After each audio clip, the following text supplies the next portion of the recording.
एक बार एक व्यक्ति ने महात्मा बुद्ध से पूछा कि मेरी ज़िंदगी में इतने दुख क्यों हैं, इतनी तकलीफ़ और इतनी परेशानियां क्यों हैं। तो महात्मा बुद्ध ने कहा, बताओ तुम्हें कौन सा दुख है। तो उस व्यक्ति ने कहा, मैं आपको अपना कौन सा दुख बताऊं, मेरी तो पूरी ज़िंदगी ही दुखों से भरी हुई है। मेरे जो रिश्तेदार हैं उनसे भी मैं दुखी हूँ और मेरे शरीर में भी बहुत बीमारियां होती रहती हैं। एक के पीछे एक दुख लगा ही रहता है। मैं ना ही अपने रिश्तों से खुश हूँ और ना ही अपने परिवार से, ना अपने मन से खुश हूँ और ना ही अपनी ज़िंदगी से खुश हूँ। कभी कभी तो लगता है ऐसी ज़िंदगी से अच्छा है कि मैं मर जाऊँ, कोई मतलब ही नहीं है मेरे जीने का।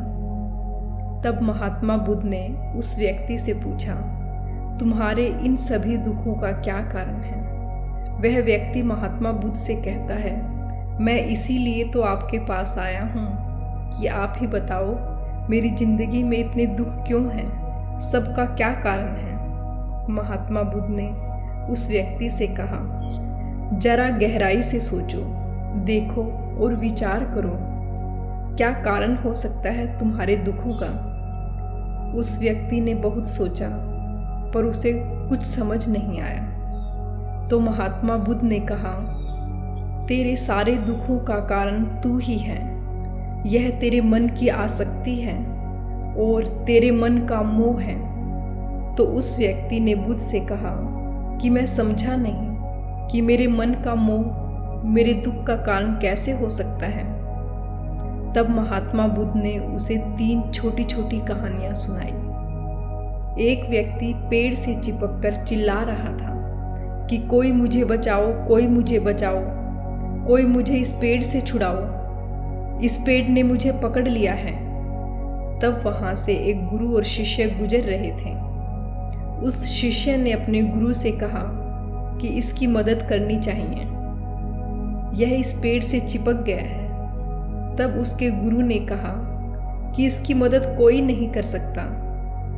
वह शिष्य हैरान होकर अपने गुरु से पूछने लगा कि ऐसा क्यों है कि इसकी कोई मदद नहीं कर सकता। तब उसके गुरु ने जवाब दिया, जिस इंसान ने खुद ही किसी चीज को पकड़ा हो उसे भला कौन छुड़ा सकता है, उसे कोई कैसे बचा सकता है। फिर महात्मा बुद्ध ने उस व्यक्ति से कहा कि तुमने भी सारे दुखों को खुद ही पकड़ा है कि यह मेरा है, यह छूट ना जाए, यह मेरे पास रहना चाहिए। और तेरे सारे दुखों का कारण यह मैं और मेरे का बंधन है। फिर बुद्ध ने उसे दूसरी कहानी सुनाई। जैसे एक मकड़ी खुद ही जाल बुनती है और जाल बुनते बुनते एक दिन ऐसा आता है कि वो खुद ही उस जाल में फंस जाती है और वो चाह कर भी उस जाल से बाहर नहीं निकल पाती। ऐसे ही तूने भी अपनी जिंदगी में कितने ही रिश्ते बनाए हैं, कितनों से मोह लगाया है, कितनों को अपना माना है और उनमें मोह रखने के कारण आज वो तुम्हें ही दुख दे रहे हैं। सारी दुनिया में कुछ भी होता रहे, हमें सुख दुख नहीं होता। हमें सुख या दुख की अनुभूति तब होती है जब हमारे अपनों के साथ कुछ अच्छा या बुरा होता है, या फिर हमारा अपना हमारे साथ कुछ करता है।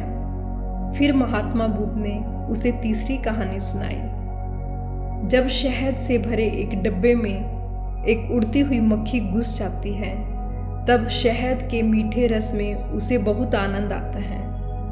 वह बहुत खुश होती है।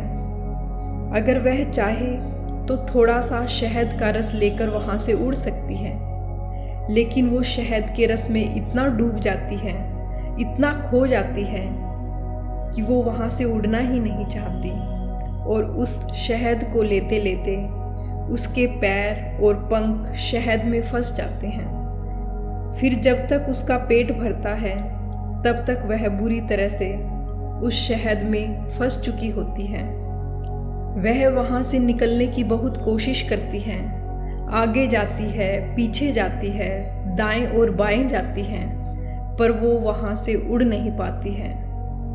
ठीक उसी तरह तूने भी अपनी जिंदगी में जिन रिश्तों में आनंद लिया, सुख लिया, शुरू में तो तुम्हें बहुत सुख आया और आज वही रिश्ते तुम्हें दुख दे रहे हैं। ऐसे ही जब कोई व्यक्ति अपने स्वास्थ्य की परवाह ना करके स्वादिष्ट रसों के पीछे पड़कर कुछ भी खाने लगता है तो आगे चलकर उसका स्वास्थ्य और शरीर खराब होने लगते हैं, उसके शरीर में रोग आने लगते हैं।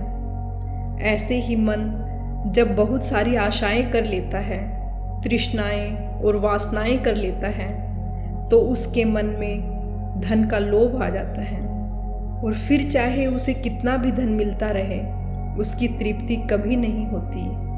वह हमेशा धन से अतृप्त होता है और इसी में उसके मन में दुख का जन्म होता है। उस व्यक्ति को एहसास होता है कि महात्मा बुद्ध बिल्कुल सही कह रहे हैं, यही वजह है मेरे दुखों की। मेरे सारे दुख मेरी वजह से ही पैदा हुए हैं, मेरे मन के मोह से ही पैदा हुए हैं। फिर उसने महात्मा बुद्ध से एक और प्रश्न किया कि आपने मुझे कारण तो बता दिया, अब आप मुझे इसका उपाय भी बताइए। तब महात्मा बुद्ध ने कहा, अगर तुम सारे दुखों से पार होना चाहते हो तो अपने मन को मोह और वासनाओं से ऊपर उठाकर प्रेम और संतोष से भर दो, क्योंकि जिसके हृदय में प्रेम और संतोष का दिया जल जाए उसके मन में फिर मोह और वासना का सारा अंधकार ही दूर हो जाता है। हालांकि यह बात कहने में बहुत आसान है लेकिन करना बहुत मुश्किल है। लेकिन जो भी व्यक्ति महात्मा बुद्ध के इस उद्देश्य को समझ गया वह सारे दुखों से पार हो जाएगा। यही कहानी हमारे भी जीवन की है। हम खुद ही रिश्ते जोड़ते हैं और बाद में खुद ही रोते रहते हैं। हम खुद ही प्रेम बढ़ाते हैं और बाद में खुद ही दुख पाते हैं। हम जिनके पीछे मेरा मेरा करके मरते रहते हैं और आखिर में सबसे ज़्यादा दुख वही हमें पहुंचाते हैं, हमारा दिल दुखाते हैं।